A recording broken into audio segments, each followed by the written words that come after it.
Drama Korea bertema kerajaan biasanya memiliki kisah nyata di balik pembuatannya.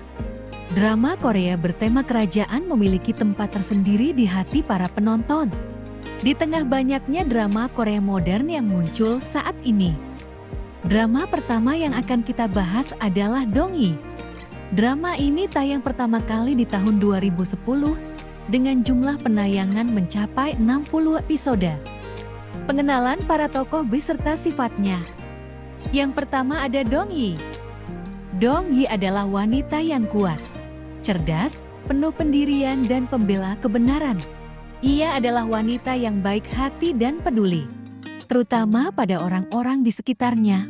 Meskipun berasal dari status sosial rendah, ia mampu menembus batasan kelas sosial berkat kecerdasan dan karakternya yang mulia, yang akhirnya menarik perhatian raja dan membuatnya menjadi selir. Yang kedua ada Raja Sukjong.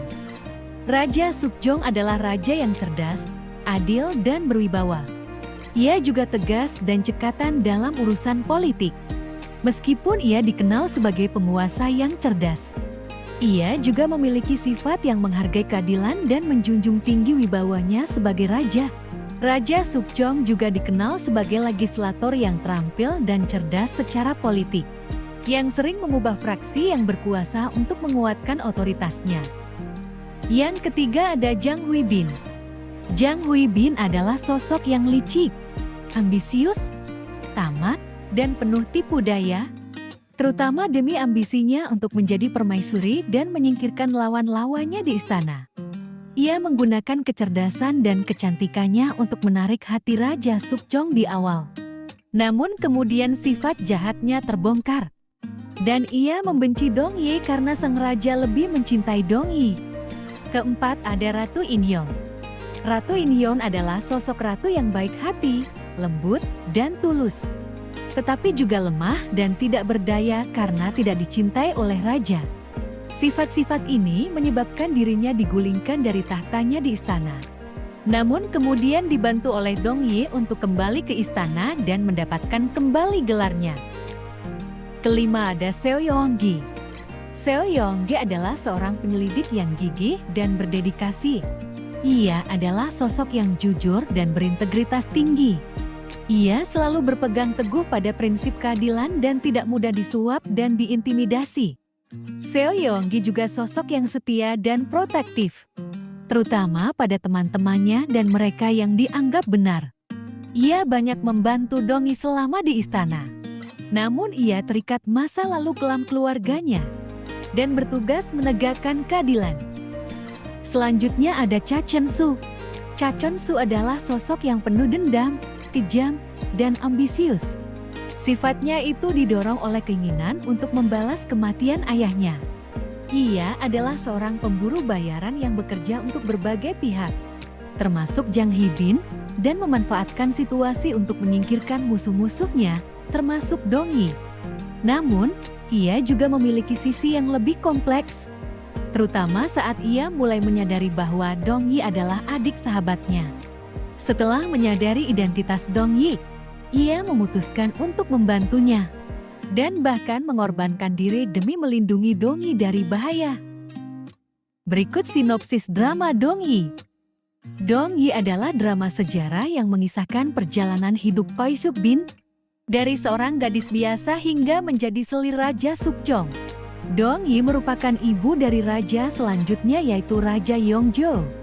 Cerita ini berpusat pada perjuangan Dongyi untuk menegakkan keadilan di istana yang penuh intrik, sambil mengatasi kesulitan dalam menghadapi ambisi selir lain seperti selir Huibin. Dongyi yang cerdas dan setia pada prinsipnya, menjalin kisah romantis dengan Raja Sukjong yang sering menyamar sebagai pejabat istana.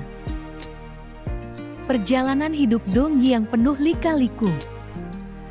Dongyi adalah gadis kecil yang tinggal bersama ayah dan kakaknya. Mereka hidup bahagia walaupun berasal dari kalangan rakyat jelata. Dia termasuk gadis yang pintar walaupun bukan dari kalangan bangsawan. Yang ia tahu ayahnya adalah seorang koroner dan kakaknya adalah anggota pemain musik. Masalah muncul saat terjadi pembunuhan yang melibatkan organisasi Game G. Gongji sendiri adalah organisasi yang dibentuk untuk membantu rakyat jelata. Organisasi ini dibentuk oleh Choi Hae-won yang merupakan ayah Dongyi bersama dengan orang-orang yang bernasib sama dengannya. Namun mereka dijebak oleh seseorang atas pembunuhan seorang bangsawan dan ayah Seo Yonggi seorang penyidik kerajaan. Akibat tuduhan itu banyak anggota Gongji yang ditangkap, termasuk ayah dan kakak Dongyi. Dongyi tidak ikut tertangkap karena ia mengikuti acara sonal yang diadakan oleh bangsawan. Dongyi yang melihat ayah dan kakaknya ditangkap berusaha untuk memanggil mereka. Namun dicegah seseorang karena ia tahu Dongyi juga sedang diburu. Itu merupakan pertemuan terakhir Dongyi dengan ayah dan kakaknya. Karena tidak lama setelah itu mereka terbunuh saat berusaha untuk kabur bersama anggota Gongji yang selamat. Dongyi yang berusaha kabur sempat bertemu dengan Seo Yonggi. Namun ia melepaskannya karena masih menganggap Dongyi putri sahabatnya. Dongyi yang kabur ke hutan jatuh ke jurang, namun ia berhasil diselamatkan Seol-hee, teman sang kakak. Sedangkan orang-orang yang mengejarnya mengira ia sudah mati karena ada jasad gadis yang mengenakan bajunya. Seol-hee berusaha membantu Dongyi untuk keluar kota, namun Dongyi malah ingin masuk ke istana. Dongyi akhirnya berhasil masuk istana dan menjadi dayang di biro musik istana. Ia suka memainkan haegyum di malam hari seperti kakaknya dulu. Hingga ia dewasa, ia selalu memainkan haegyum yang ternyata menjadi titik awal raja menyukainya. Selama di istana Dongyi selalu berusaha untuk mencari bukti dari selir Jang Okeum. Waktu yang tepat karena selir Jang baru saja kembali ke istana. Raja sangat menyukai selir Jang. Dongyi ditangkap saat berusaha mengamati selir Jang. Namun ia berhasil kabur dan kembali ke istana. Pertemuan pertama Dongyi dan Raja di luar istana. Pengalaman pertama pula bagi Raja untuk berlari dan merasakan punggungnya dijadikan pijakan. Dongyi kembali bertemu dengan Seo Yonggi setelah 6 tahun berlalu. Namun Dongyi yang mengganti marganya menjadi Chang berusaha menutupi kenyataan bahwa ia adalah Choi Dongyi. Karena ia teringat perkataan Seo Yonggi dulu, jika ia tidak akan melepaskan Dongyi untuk lain kali. Dongyi kembali memainkan haegyum untuk menenangkan hatinya setelah bertemu kembali dengan Seo Yonggi. Dongyi terlibat masalah dengan biro penyelidik internal karena ia membantu selir Jang membawa obat dari luar istana.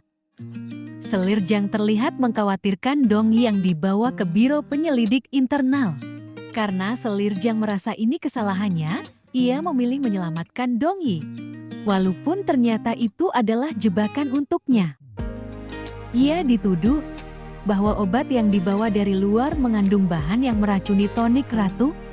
Dongyi berusaha mencari bukti bahwa selir Jang tidak bersalah. Ia menyelinap ke kantor polisi untuk mencari bukti. Setelah menemukannya dan berusaha keluar, ia bertemu petugas Seo karena ketahuan dan diinterogasi. Dongyi memberitahu temuannya, membuat petugas Seo akhirnya ikut menyelidiki. Saat Dongyi akan kembali ke istana, ia dicegat oleh orang-orang yang berusaha menangkapnya dan ingin menjadikannya kambing hitam untuk masalah selir Jang. Namun ia kembali diselamatkan oleh raja yang tengah menyamar. Mereka berdua berhasil selamat berkat pengawal kerajaan. Dongyi lalu menceritakan tentang temuannya untuk membantu selir Jang kepada raja. Karena raja masih berpura-pura sebagai pegawai biro militer, sehingga Dongyi menceritakan semuanya. Setelah itu raja bertemu petugas Seo dan akhirnya mereka menemukan bukti sesuai yang diucapkan Dongyi. Karena bukti yang ditemukan, akhirnya selir Jang dibebaskan dari biro penyelidik internal. Selir Jang sangat berterima kasih kepada Dongyi atas bantuannya. Lagi-lagi Dongyi kembali bertemu raja namun dalam situasi berbeda. Mereka juga berpapasan dengan teman-teman Dongyi dari departemen musik. Malam itu raja kembali mendapatkan pengalaman baru. Ia minum di kedai dan mencoba makanan yang belum pernah ia coba. Setelah selesai, raja dan Dongyi berjalan berdua menyusuri jalan. Raja berterima kasih untuk pengalaman-pengalaman pertama yang Dongyi berikan padanya. Raja juga berjanji untuk mengabulkan impian Dongyi. Terlepas dari status Dongyi yang berasal dari kalangan bawah. Benar saja, Esok harinya Dong Yi mendapatkan perintah untuk menjadi Gungnyew di Biro Penyelidik Internal karena kepintarannya. Saat sudah masuk ke Biro Penyidik Internal, banyak dari mereka yang tidak menyukai Dong Yi. Para petinggi di biro, atas perintah Ibu Suri berusaha untuk mengeluarkan Dong Yi dengan cara kotor, yakni membuatnya gagal dalam ujian yang diadakan. Namun karena Dong Yi merasa tidak adil, ia meminta untuk mengulang ujian. Walaupun taktik mereka hampir berhasil, namun Dong Yi akhirnya dapat kesempatan untuk mengulang ujian berkat Ratu. Saat mendengar Dong Yi hanya punya waktu 3 hari untuk belajar, Raja kembali menyamar untuk membantunya belajar. Dong Yi akhirnya lulus berkat bantuan Raja dan kegigihannya.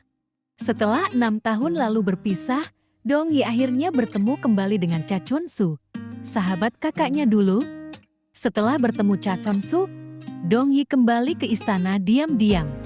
Walaupun bertemu Bong Sang-gu, ia aman dan tidak terkena hukuman. Esok harinya Dong Yi dan teman-temannya mendapat tugas untuk menyamar sebagai dayang untuk utusan Cina. Mereka harus berhasil mengungkap kejahatan Kim Yun-dal, orang Joseon yang bekerja sebagai utusan Cina. Dong Yi dan teman-temannya memulai misi untuk mencari bukti kejahatan Kim Yun-dal. Semua orang saling bekerja sama untuk misi ini. Di saat orang-orang sibuk untuk mencari bukti kejahatan Kim Yun-dal, kakak Selir Jang malah berusaha untuk mencari keuntungan. Dengan bekerja sama dengan Kim Yun-dal dan membantunya bersama Oh Tae-seok. Penyamaran Biro Penyidik Internal pun terbongkar karena ulah Oh Hyun, anak buah Oh Tae-seok. Karena mereka sudah ketahuan dan diusir dari tempat tinggal utusan Cina, Dong Yi meminta bantuan Cha Chon-su. Cara membaca pesan rahasia yang Dong Yi temukan di kamar Kim Yun-dal. Dong Yi juga meminta bantuan teman-temannya di biro musik, agar ia bisa menyamar sebagai dayang biro musik dan bisa menyelinap kembali ke kamar Kim Yun-dal. Namun saat ia sedang mencari bukti, Dong Yi ketahuan dan mereka berusaha menangkap Dong Yi. Di tengah pelariannya Dong Yi bertemu Raja dan disitulah akhirnya ia mengetahui identitas Raja, serta kembali selamat dari bahaya. Raja membawa bukti yang ditemukan Dong Yi pada Seo Yeong-gi. Seo Yeong-gi membenarkan jika itu adalah pesan rahasia dan memberitahu Raja cara untuk membacanya. Raja memanggil Dong Yi untuk menghadapnya setelah identitasnya ketahuan. Walau dengan perasaan takut, Dong Yi memberanikan diri untuk menemui Raja. Raja meminta Dong Yi untuk tetap bersikap seperti biasa, walaupun Dong Yi mengetahui siapa ia sebenarnya. Dong Yi yang awalnya ragu, akhirnya memilih mengiyakan perintah Raja dengan terpaksa. Setelah keluar, Dong Yi masih berusaha mencerna kata-kata Raja barusan, yang menyuruhnya untuk bersikap seperti biasa, tanpa memandang statusnya sebagai Raja. Saat bukti yang dimiliki petugas Seo sudah cukup kuat untuk menangkap Kim Yun-dal. Namun muncul berita jika Kim Yun-dal bunuh diri. Karena berita Kim Yun-dal yang bunuh diri, utusan Cina menuntut sesuatu kepada Raja. Mereka meminta Raja menyerahkan Dong Yi untuk dibawa ke Cina dan diperiksa. Raja menentang permintaan itu dan mengadakan rapat dengan Dewan Istana. Sedangkan di Biro Penyidik Internal, mereka mencemaskan putusan Raja tentang permintaan itu. Cha Chon-su yang mendengar berita itu lalu menemui Dong Yi. Ia membawa Dong Yi ke rumah Yongdal dan mengajaknya pergi meninggalkan istana dan ibu kota. Namun Dong Yi menolaknya dan memilih menyerahkan diri ke utusan Cina. Dong Yi memiliki alasan kenapa ia menyerahkan diri ke utusan Cina. Dong Yi meminta berbicara ke pejabat tinggi yang ada tentang kebenaran bahwa orang yang harus mereka tangkap adalah Kim Yun-dal bukan Dong Yi. Dong Yi mengungkapkan bahwa Kim Yun-dal masih hidup dan ia berbohong tentang kematiannya. Dong Yi meminta waktu 3 hari untuk menemukan bukti dan menangkap Kim Yun-dal. Awalnya utusan Cina ragu dengan perkataan Dong Yi, namun akhirnya ia memutuskan untuk memberinya kesempatan. Mereka memberi Dong Yi waktu 3 hari. Jika Dong Yi gagal, maka ia akan diadili di Cina. Dong Yi meminta bantuan Seo Yeong-gi untuk mencari bukti yang dibutuhkan. Di sisi lain, ternyata Jang Hee-je meminta Cha Chon-su untuk membantu Kim Hyun-dal melarikan diri. Cha Chon-su awalnya mengiyakan. Namun saat ia tahu bahwa yang ia kawal adalah Kim Hyun-dal, ia akhirnya memilih menjebaknya dan membiarkannya ditangkap polisi istana. Sedangkan Dong-yi dan Jong Sang-guk berusaha mencari surat bunuh diri Kim Hyun-dal. Hampir saja Dong-yi ketahuan oleh petugas Oh Hyun yang tiba-tiba muncul. Namun Dong-yi berhasil bersembunyi dan Oh Hyun tidak mencurigai Jong Sang-guk. Setelah mereka menemukan suratnya, mereka bergegas ke rumah Hyung-dal. Mereka dibantu Yung-im untuk membandingkan tulisan Kim Hyun-dal dengan surat itu. Dan benar saja kedua tulisan itu memiliki perbedaan, sehingga itu bisa menjadi bukti. Para utusan Cina yang mempercayai Dong-yi memutuskan kembali ke Cina. Saat mereka pergi untuk menemui raja, ternyata sudah ada para pejabat istana yang sedang mengajukan protes tentang keputusan raja tentang kasus Dong-yi dan Kim Hyun-dal. Namun mereka dikejutkan dengan seseorang yang ditunjukkan raja, yakni Kim Hyun-dal yang terikat dalam keadaan sehat. Saat utusan Cina ingin membawa Kim Hyun-dal, raja menginfokan jika Kim Hyun-dal akan dihukum di Joseon. Dan raja meminta Oh Tae-seok untuk membantunya menangani Kim Hyun-dal. Walaupun Oh Tae-seok mengiyakan, namun ia menyuruh Oh Hyun untuk membunuh Kim Hyun-dal diam-diam. Saat Dong-yi sedang menunggu kabar dari Seo Yeong-ji, ia dipanggil untuk menghadap raja. Raja memarahi Dong-yi karena keputusan yang ia ambil. Setelah semua yang terjadi, Dong-yi mulai mendapatkan kepercayaan Inspektur Yu dari Biro Penyelidik. Raja mengadakan jamuan di kediaman Selir Jang dan ia juga mengundang Dong-yi dan teman-temannya. Raja memberi kejutan kepada Selir Jang bahwa ia akan secara resmi diangkat sebagai selir tingkat 4 atau Sukwon. Setelah perjamuan, Selir Jang juga memberi kabar kepada raja jika ia sedang mengandung. Ibu Suri yang mendengar keputusan raja lalu menemuinya dan berusaha merubah keputusan raja. Namun ia dibuat terdiam saat raja memberitahu tentang kehamilan Selir Jang. 1 tahun berlalu setelah pengangkatan Selir Jang sebagai Sukwon. Dong-yi mulai sibuk dengan tugas-tugasnya di Biro Penyidik. Sedangkan kesehatan Ibu Suri mulai menurun, membuat Ratu khawatir tentang keadaannya. Ratu juga mencurigai sesuatu, sehingga ia memanggil Jong Sang-guk untuk menemuinya. Ratu meminta bantuan Jong Sang-guk untuk menyelidiki sesuatu yang bersangkutan dengan obat Ibu Suri. Di sisi lain, Selir Jang mengundang Dong-yi ke kediamannya. Jong Sang-guk lalu memanggil Dong-yi dan Yung-im untuk tugas yang Ratu berikan. Dari hasil penyelidikan, Dong-yi dan Yung-im tidak menemukan kejanggalan. Karena masih merasa janggal, Dong-yi meminta bantuan Cha Chon-su untuk membantu mereka. Namun Cha Chon-su tidak menemukan ada yang salah dalam resep obatnya. Dong-yi mengatakan jika obat yang tadi diperiksa adalah obat Ibu Suri yang sekarang sedang dalam kondisi koma.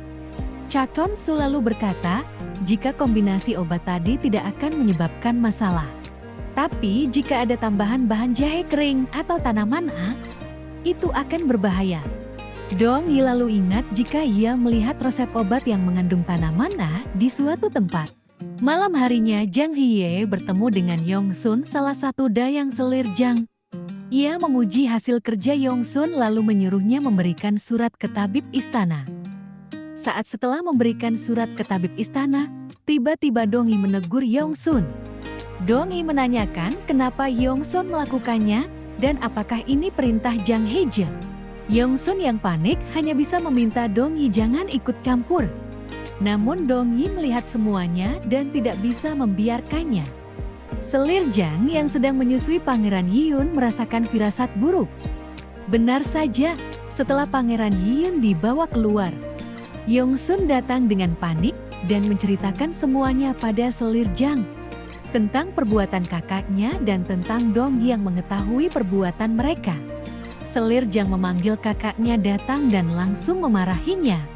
Namun kakaknya beralasan jika ia melakukan itu semua demi Selir Jang dan Pangeran Yiyun. Dong-yi masih berusaha mencari petunjuk dan bukti lain ia pergi ke klinik istana untuk melihat catatan obat. Namun karena harus menunjukkan surat izin dan ia tidak membawanya, Dong Yi memilih menyelinap diam-diam. Dong Yi berhasil menyelinap dan menemukan catatan yang ia butuhkan. Saat akan kembali ke biro penyidik, Dong Yi dihadang oleh Jo Sanggung Dayang Serjang. Ia membawa Dong Yi menghadap Selir Jang. Selir Jang meminta Dong Yi tidak meneruskan penyelidikan. Ia berkata jika tanaman digunakan untuk obat Pangeran Yiyun, jadi tidak perlu diselidiki lagi. Namun Dong Yi menolak, karena ia tahu tanaman tidak mungkin diberikan pada bayi yang bahkan belum berusia 100 hari. Dong Yi kecewa dengan permintaan Selir Jang dan memilih undur diri dari kediaman Selir Jang. Raja yang tengah kalut dengan kondisi Ibu Suri, bertemu dengan Dong Yi yang tengah melamun. Raja mengajak Dong Yi mengobrol dan berbagi kekalutannya. Di sisi lain, Selir Jang masih memikirkan masalah yang sedang terjadi. Dong Yi lalu menghadap Jong Sanggung dan meminta izin untuk melihat surat kalang yang dikirim ke ratu. Ia ingin memastikan sesuatu dengan surat itu. Dong Yi lalu meminta bantuan Seo Yeonggi untuk mengecek surat Ni. Ia juga meminta bantuan untuk mengecek tulisan tangan tabib dan staf klinik istana. Saat orang-orang sibuk, Tabib Hyo menyelinap dan memberitahu Yongsun situasi di klinik istana. Dong Yi dan yang lain sibuk mencocokkan tulisan staf klinik istana dengan surat kaleng itu. Setelah memeriksa semuanya, mereka menemukan 2 orang yang cocok. Dong Yi berusaha berbicara dengan Yen Hong asisten Tabib Hyo, namun ia panik dan kabur. Dong Yi lapor ke Jong Sanggung, jika Yen Hong berhasil kabur, ia juga berkata jika benar masalah ini berkaitan dengan Selir Jang. Saat mereka berusaha mencari Yen Hong, ia ditemukan pingsan dan berusaha mengakhiri hidupnya. Setelah berhasil diselamatkan, Dong Yi lalu mulai menginterogasi Yen Hong tentang apa yang ia tahu. Yen Hong akhirnya mengakui jika benar Tabib Hyo telah merusak obat Ibu Suri dengan menambahkan tanaman. Jong Sanggung lalu pergi menemui ratu. Ia melaporkan hasil penyelidikan. Ia mengatakan jika benar Selir Jang berkaitan dengan insiden tersebut. Namun ia juga khawatir jika ini malah bisa berbalik menyerang ratu. Setelah memikirkannya, ratu memilih menemui raja dan melaporkannya. Raja terkejut saat ratu berkata jika Selir Jang berkaitan dengan insiden Ibu Suri. Raja lalu pergi ke biro penyidik untuk menemui Tabib Hyo dan asistennya yang tengah ditahan. Namun saat diinterogasi, Tabib Hyo malah berkata jika ia diperintahkan oleh ratu untuk melakukannya. Karena perkataan Tabib Hyo, raja memerintahkan Seo Yeonggi untuk menyelidikinya. Dong Yi dan Jong Sanggung pergi menemui ratu. Mereka menanyakan tentang detail surat kaleng yang ratu terima, kepada siapa saja ia menunjukkannya. Seo Yeonggi mulai melakukan penyelidikan di rumah Tabib Hyo. Tanpa disangka, saat melakukan penyelidikan, ada salah satu anggota keluarga ratu yang mengintip kegiatan mereka. Mereka menemukan Johua atau sejenis cek dengan nominal yang besar. Dong Yi kembali meminta bantuan Chonsu, namun Chonsu mengajukan syarat. Jika situasi makin tidak kondusif, Dong Yi harus segera meninggalkan istana. Raja kembali memanggil Dong Yi untuk menemaninya mengobrol. Mereka mengobrol, hingga keduanya larut dalam canda tawa berdua. Dan semua itu disaksikan oleh Jang Hae-bin yang sedang berjalan menuju istana raja. Ia memilih kembali ke istananya setelah melihat itu semua. Seo Yeonggi memberikan laporan hasil penyelidikannya pada raja. Bahwa keluarga ratu memiliki hubungan dekat dengan keluarga Tabib Hyo, serta ditemukan Johwa di rumah Tabib Hyo. Namun Seo Yeonggi yakin bahwa ini memang jebakan untuk ratu. Setelah melaporkan hasil penyelidikannya, Seo Yeonggi bertemu dengan Dong Yi. Dong Yi menanyakan hasil penyelidikan, apakah benar keluarga ratu berhubungan dengan Tabib Hyo. Karena ia mendapat info yang sama dari Chonsu. Seo Yeonggi membenarkan dan ia memperingati Dong Yi untuk berhenti ikut campur, karena dapat membahayakannya. Raja memanggil ratu untuk mengkonfirmasi tentang hubungan keluarga ratu dengan Tabib Hyo. serta Jeohwa yang ditemukan di rumah tabib Heo, Ratu mengatakan jika ia tidak tahu tentang semua itu. Tidak lama setelah kembali dari kediaman raja, Ratu mendapatkan berita bahwa seluruh keluarga Ratu dipanggil ke Gyeongbu. Oh Hyun datang ke kediaman Ratu dan menyampaikan bahwa ia akan membawa seluruh pelayan Ratu untuk diperiksa. Dong Yi masih tetap dengan keyakinannya bahwa Ratu tidak bersalah. Ia masih berusaha mencari bukti lain untuk membantu Ratu. Ratu memanggil Jang Hee-bin untuk menghadapnya. Ratu meminta Jang Hee-bin untuk menghentikan semuanya, namun Jang Hee-bin malah dengan sombong berkata bahwa Ratulah yang harus membereskan semuanya dan bersiap untuk memberikan posisi Ratu padanya. Dalam upayanya mencari bukti, Dong Yi bertemu Chonsu. Lalu Chonsu meminta Dong Yi menunggu, agar ia saja yang mengejar orang yang Dong Yi cari. Saat sedang menunggu Chonsu, Dong Yi malah dikepung oleh anak buah Jang Hee-je. Mereka menangkap Dong Yi dan membawanya ke suatu tempat. Sedangkan Chonsu ternyata bertemu dengan petugas Seo dan diinterogasi. Ia mengatakan jika ia tengah membantu Dong Yi mencari seseorang dari pedagang Im Sang-ju. Petugas Seo hanya bisa menghela nafas saat tahu Dong Yi belum menyerah.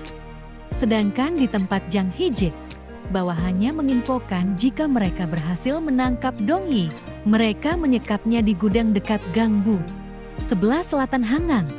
Jang Hee-je menyuruh mereka membunuh Dong Yi.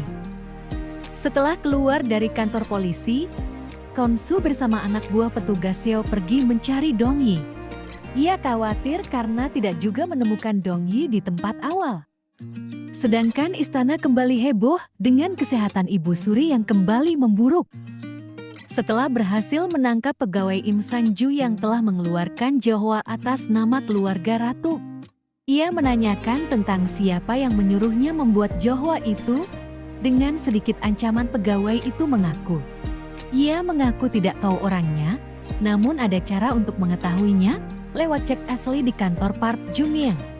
Chonsu dan petugas Seo mendapat kabar jika Dong Yi menghilang. Mereka semua bergegas mencari Dong Yi, namun Chonsu langsung pergi ke suatu tempat. Chonsu pergi menemui anak buah Jang Hee-je. Ia mengancam anak buah Jang untuk mengatakan di mana Dong Yi.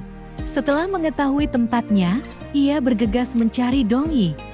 Ia melihat mereka berusaha melempar Dong Yi ke sungai. Ia lalu menghajar mereka dan menyelamatkan Dong Yi.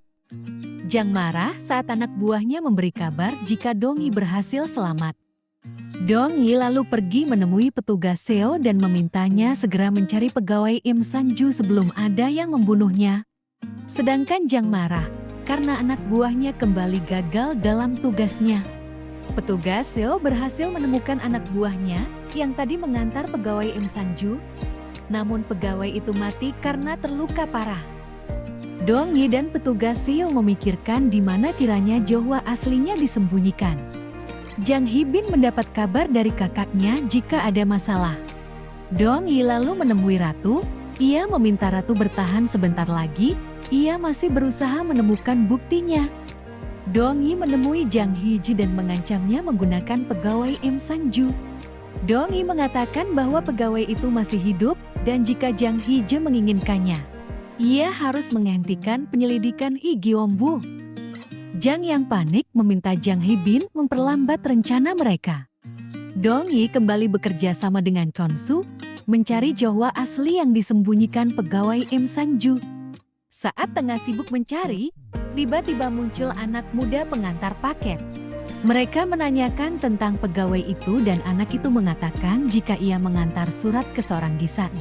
Mereka pergi ke tempat gisang itu dan akhirnya menemukan apa yang mereka cari. Kembali ke istana, di mana orang-orang tengah bersedih karena Ibu Suri telah wafat. Dong Yi kembali dan berkata jika ia berhasil menemukan bukti yang bisa membantu Ratu. Namun para Sanggo menampilkan wajah sedih dan berkata jika Ibu Suri telah wafat. Dan Raja telah mengeluarkan perintah untuk menurunkan Ratu dari posisinya. Thanks for watching. Jangan lupa follow, like, comment, share, and subscribe. Bye-bye.